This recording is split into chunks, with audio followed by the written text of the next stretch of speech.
As actor Alan Alda said, we need to listen with a willingness to be changed. We are not saying that you'll always learn something new that changes your thinking, but it's smart to be open to that possibility.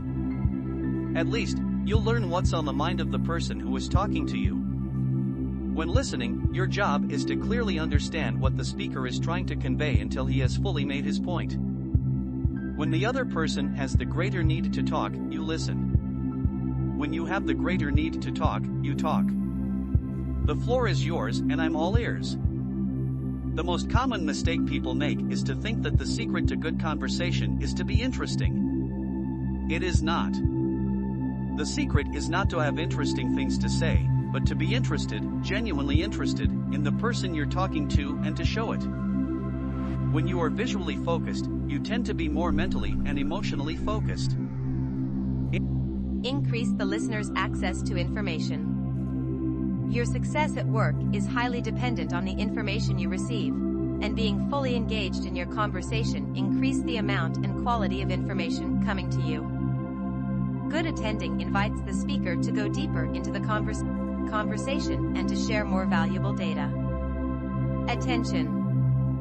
Genuine attention. That's not too much to expect from a marriage. Actually, multitasking is delusion. MIT professor Sherry Tickle spent 30 years researching and writing about people's relationship with technology. She stresses that when we try to multitask, we pursue an illusion. When we think we are multitasking, our brains are usually moving quickly from one thing to the next, and our performance degrades for each new task we add to the mix. Multitasking gives us a neurochemical high, so we think we are doing better when we actually are doing worse and worse. The evidence is in, multitasking is virtually always an inefficient way of operating. As psychiatrist M. Scott Peck observed, you cannot truly listen to anyone and do anything else at the same time.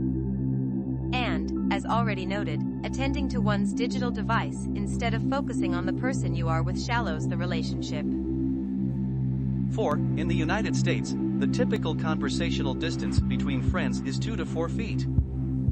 For most business and social conversation, 4 to 12 feet is the norm. For instance, researchers found that candidates who nod their head during an interview get the job more often than those who don't. Former President Bill Clinton personifies this quality of attending.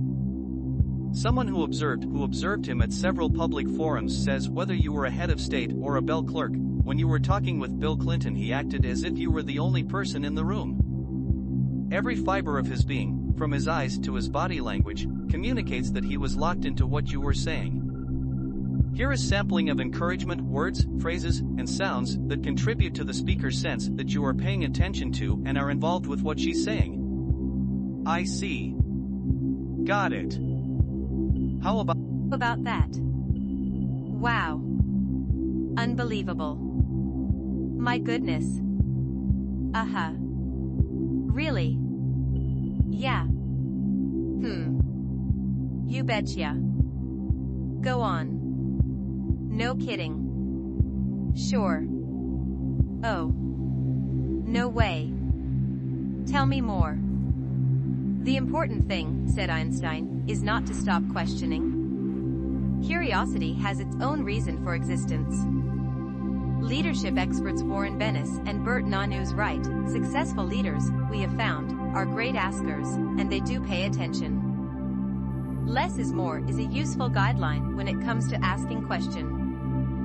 Police investigators discovered that it's normally less effective to guide a person through an interview with questions than it is to allow people freedom to explain things in their own way. Productive questioning often involves more than merely popping a question. It frequently entails using a 6-step process: develop the question, ask the question, provide thinking time, listen carefully to the reply, when appropriate, reflect the reply, and take action when you receive an actionable response.